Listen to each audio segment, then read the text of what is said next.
Some dogs don't dig because they're curious. They dig because something is waiting to be found.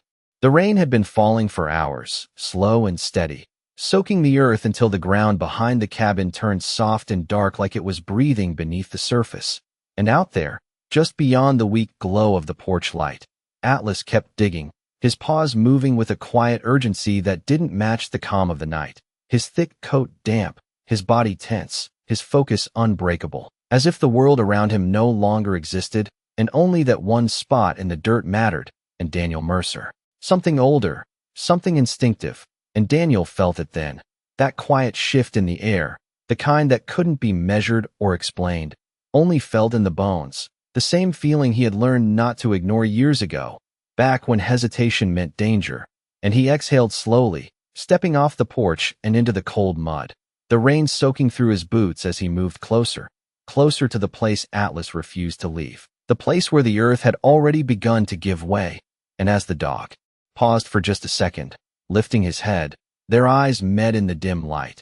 And there was something there, something clear and certain, not fear, not confusion, but purpose, as if Atlas wasn't just digging into the ground, but pointing the way towards something that had been waiting, buried beneath time and silence, for someone who would finally choose to listen. The rain softened as the night stretched deeper, turning from a steady fall into a fine mist that clung to the air like breath.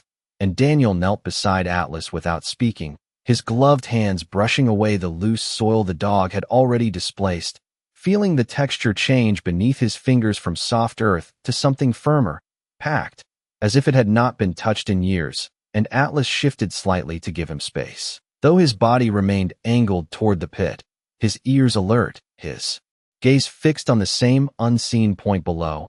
And for a moment the only sound between them was the quiet scrape of dirt and the distant whisper of wind threading through the trees, a sound so faint it almost felt imagined. And Daniel found himself counting his movements without realizing it, the rhythm of digging falling into a pattern that stirred an old memory, something from long ago, a time when listening to the ground had meant the difference between safety and uncertainty. And he paused, his hand resting flat against the exposed layer beneath them, sensing something there, not a vibration exactly, but a presence, a subtle resistance that did not belong to natural soil.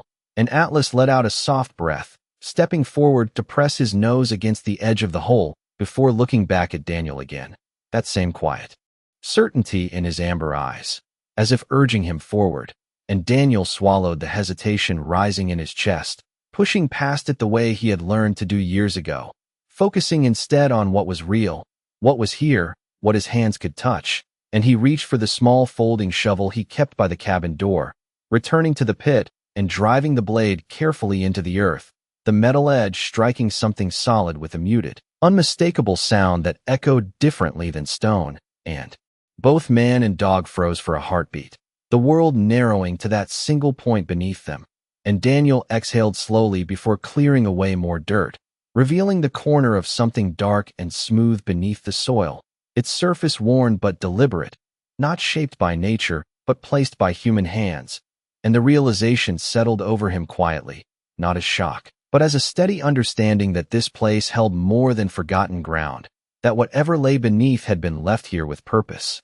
And Atlas lowered himself beside the hole, his breathing calm now, his urgency replaced with a stillness that felt almost reverent, as if his task had shifted from searching to waiting. And Daniel brushed the remaining dirt aside with careful movements, uncovering more of the object until its outline began to form, edges straight, corners defined, something rectangular, something sealed.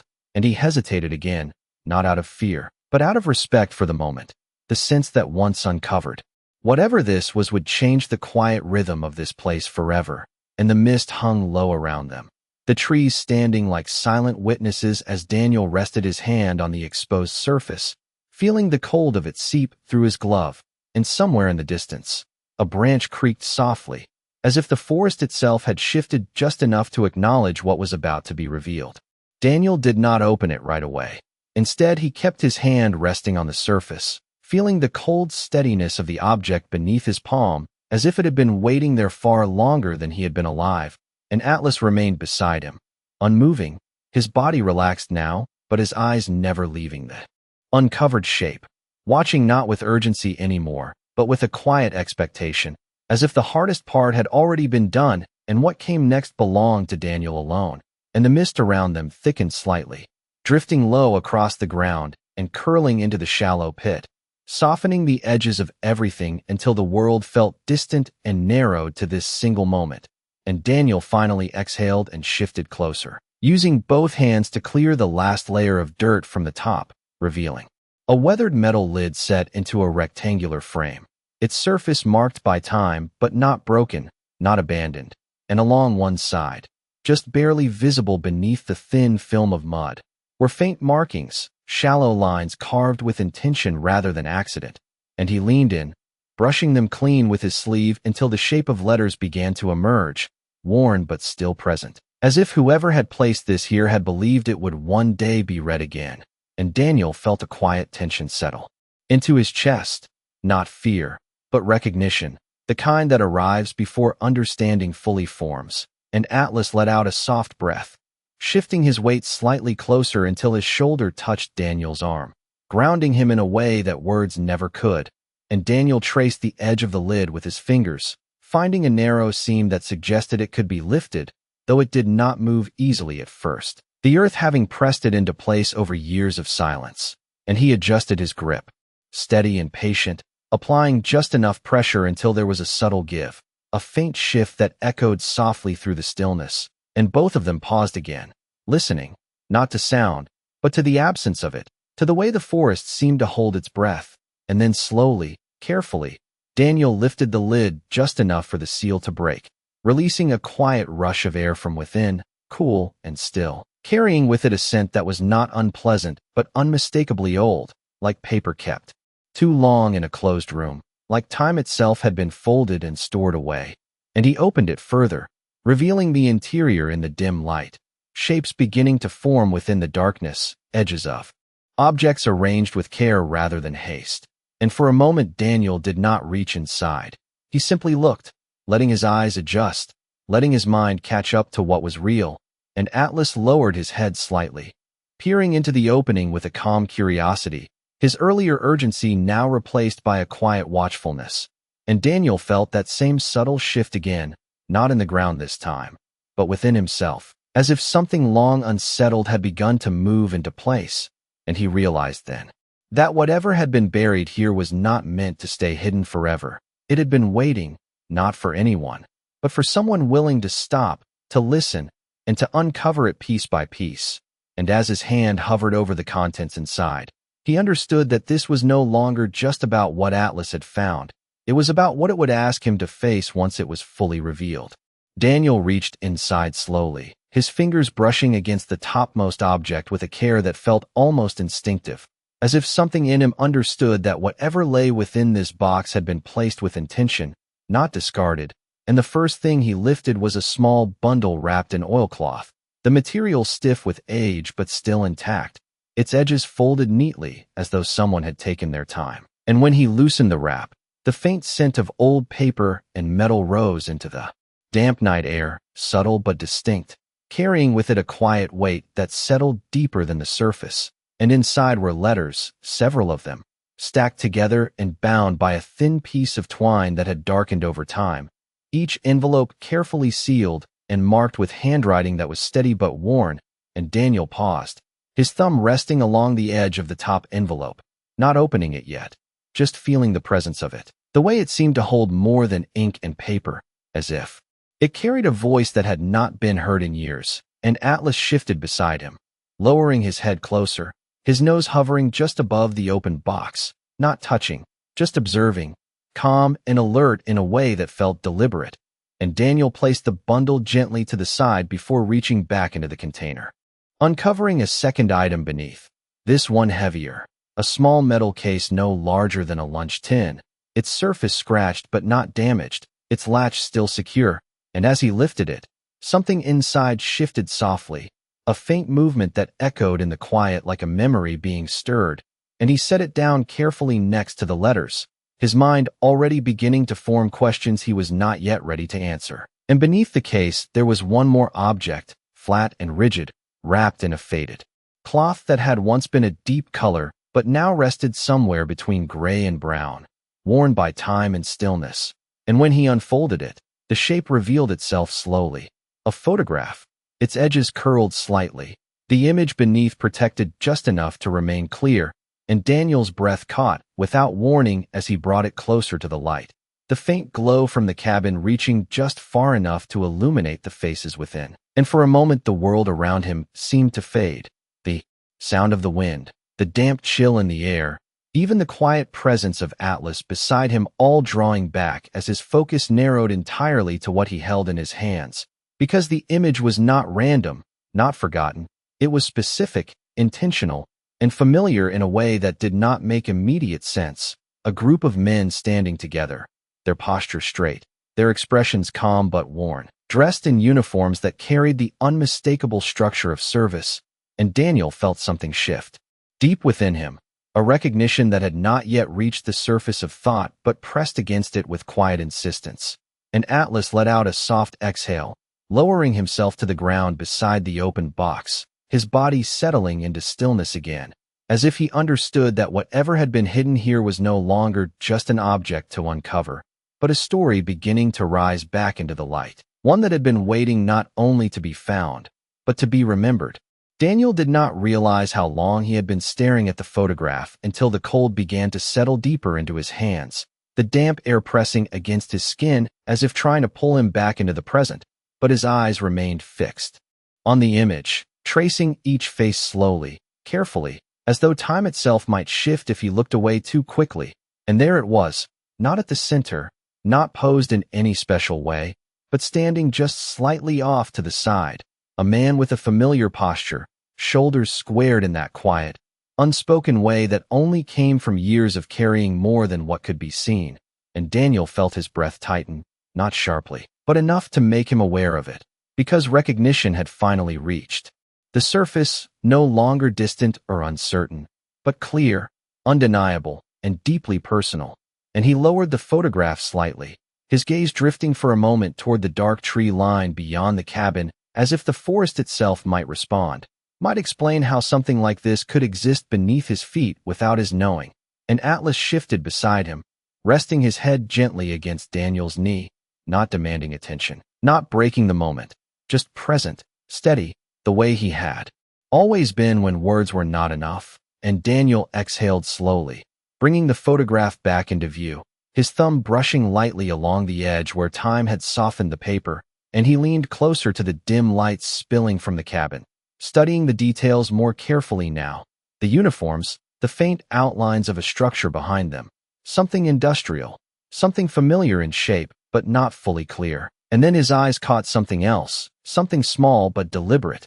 A marking in the corner of the photograph, almost overlooked, a set of numbers and letters stamped faintly into the border.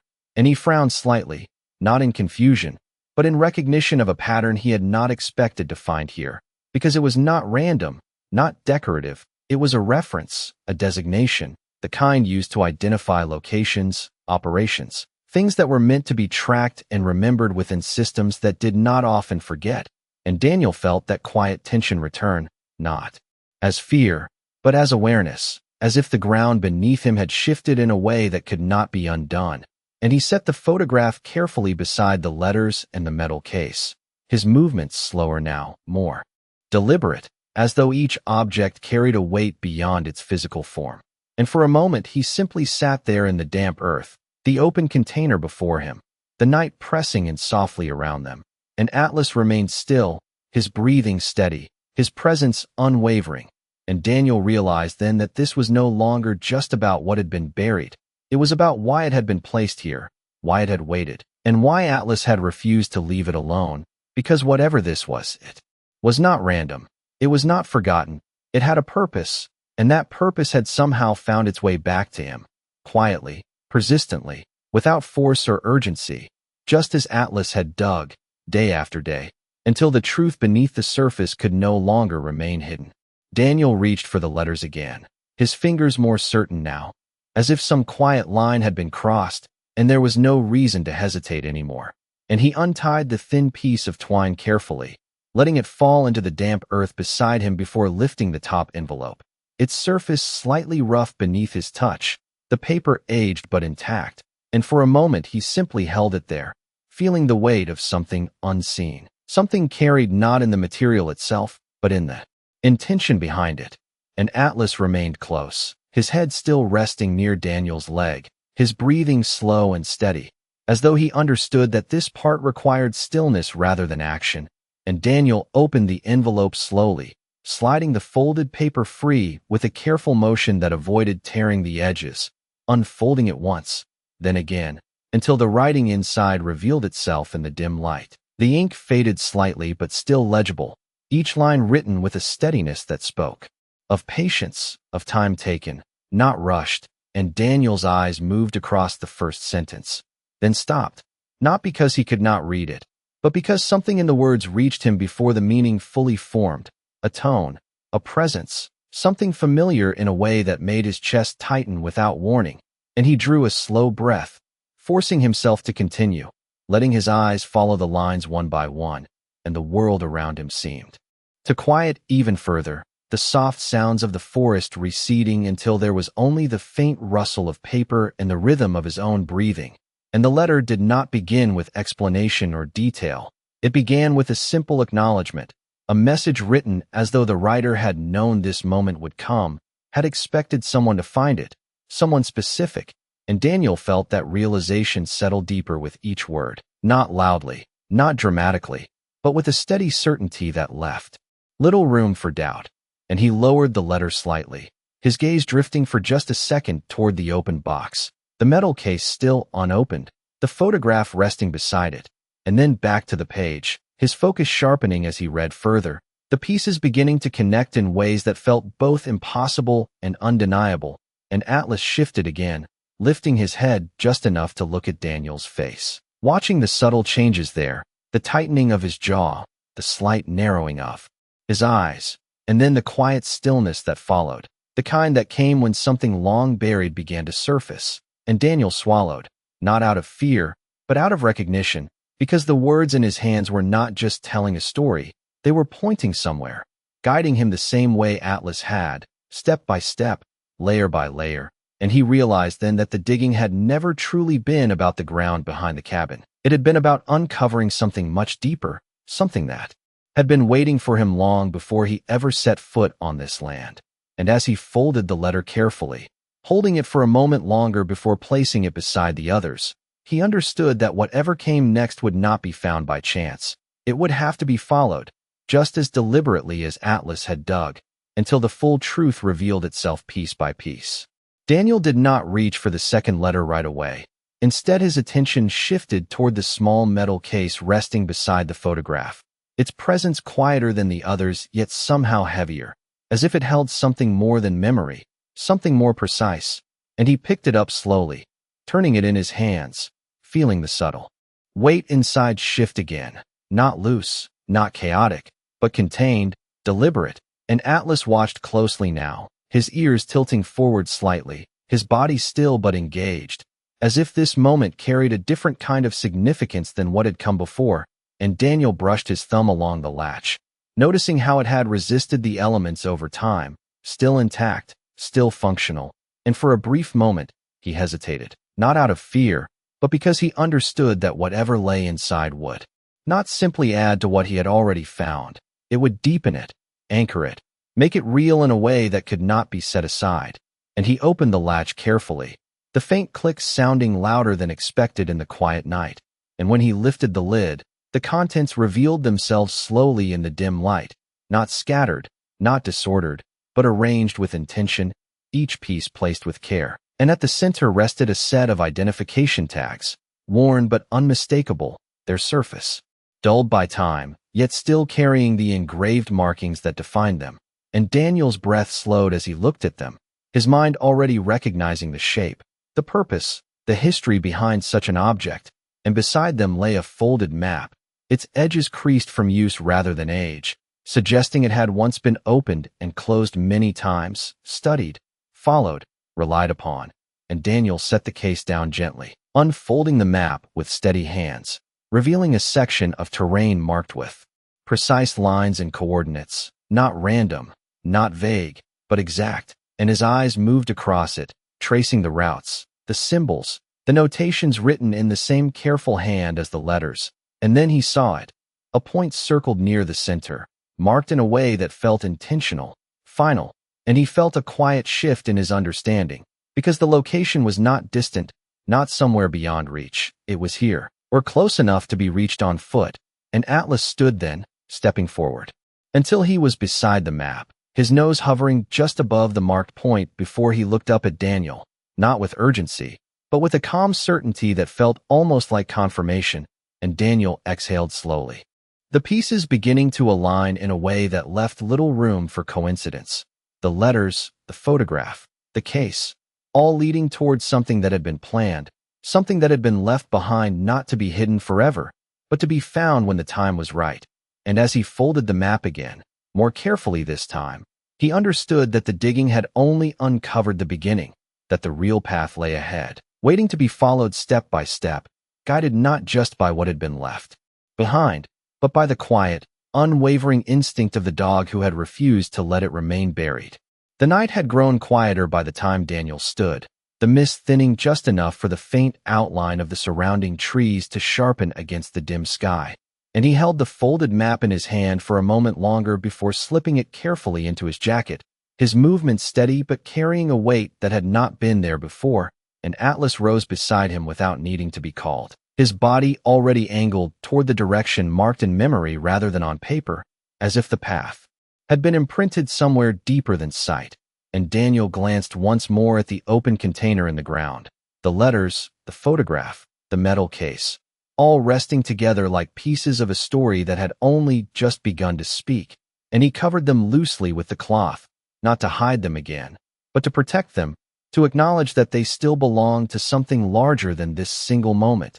And then he stepped away, his boots sinking slightly into the damp earth as he moved, past the old oak stump and into the edge of the tree line, following without hesitation now, not because he fully understood, but because something within him had shifted from questioning to knowing. And Atlas moved ahead with a quiet confidence, his pace measured, not rushed, his ears attentive to the smallest changes in the air, and the forest seemed different now, not darker, but deeper, as though layers that had once been hidden were slowly revealing themselves with each step. And Daniel felt it in the way the ground felt beneath his feet, in the way the silence no longer felt empty but full, carrying something unseen yet present, guiding without force. And they walked for what felt like minutes but could have been longer, time losing its usual meaning as the rhythm of their movement settled into something almost instinctive, until Atlas slowed, then stopped, his posture shifting just slightly, enough for Daniel to recognize that they had reached something, and ahead, through a narrow opening between two large trees, the land dipped gently downward, revealing a shallow clearing that had been almost completely concealed from view, and at its center stood a structure, not large, not imposing, but unmistakably placed, a low, weathered building partially reclaimed by the earth and the years, its surface worn but intact, its presence quiet yet undeniable.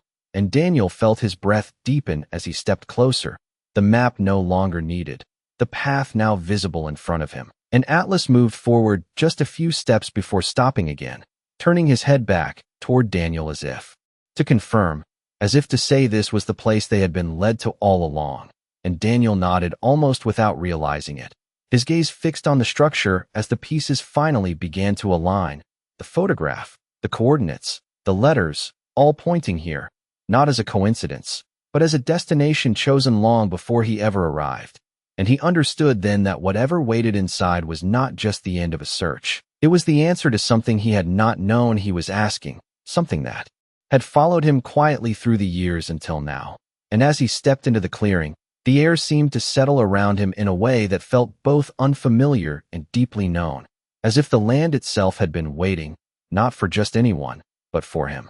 Daniel approached the structure slowly, each step measured not out of hesitation but out of awareness, as if the ground beneath him carried a quiet significance that deserved to be acknowledged. And Atlas remained just ahead, his posture calm, his movements deliberate, no longer searching, no longer leading, but simply accompanying, as though his role had shifted now that they had arrived. and the building itself revealed more detail as Daniel drew closer, its surface a blend of aged wood and reinforced panels, worn by time, yet still standing with a kind of quiet resilience. The door slightly recessed, its edges lined with the same careful craftsmanship Daniel had seen in the objects buried behind the cabin. And for a moment he stood there, just outside the threshold, listening, not for sound, but for something deeper, something that had guided him this far without ever speaking. And Atlas stepped forward first, placing one paw onto the wooden step before pausing, turning his head slightly as if waiting, and Daniel followed, reaching out to the door and pressing his hand against it, feeling the cool, solid surface beneath his palm, and with a gentle push, it opened without resistance, the hinges moving in silence, as though they had been waiting for that exact moment.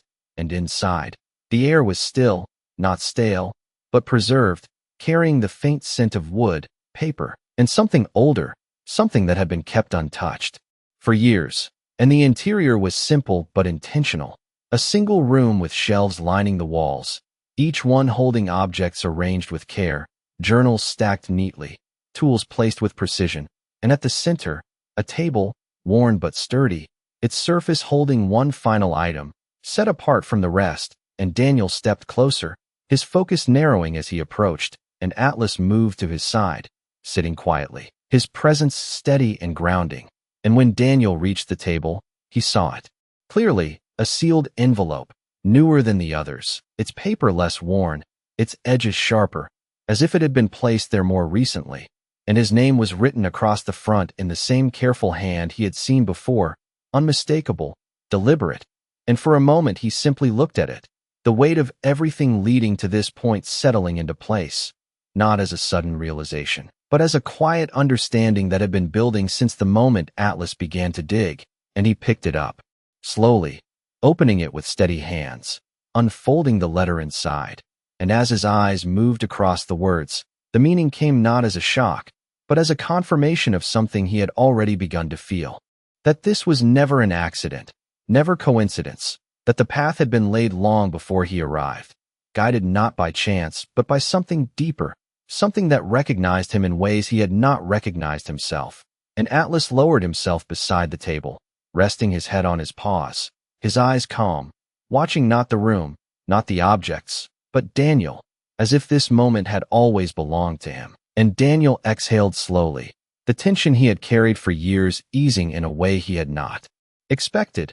And he looked around the room once more, not as a stranger discovering something new, but as someone returning to something that had been waiting. And he understood then that the digging had never been about uncovering what was buried in the ground. It had been about uncovering what still remained within him, something patient, something enduring, something that had not been lost, only hidden beneath time and silence. And as he folded the letter and held it close, he realized that sometimes the things we are meant to find are not placed in front of us. They are placed just beneath the surface, waiting for the moment we are ready to see them. And sometimes, it takes a loyal companion to remind us exactly where to begin.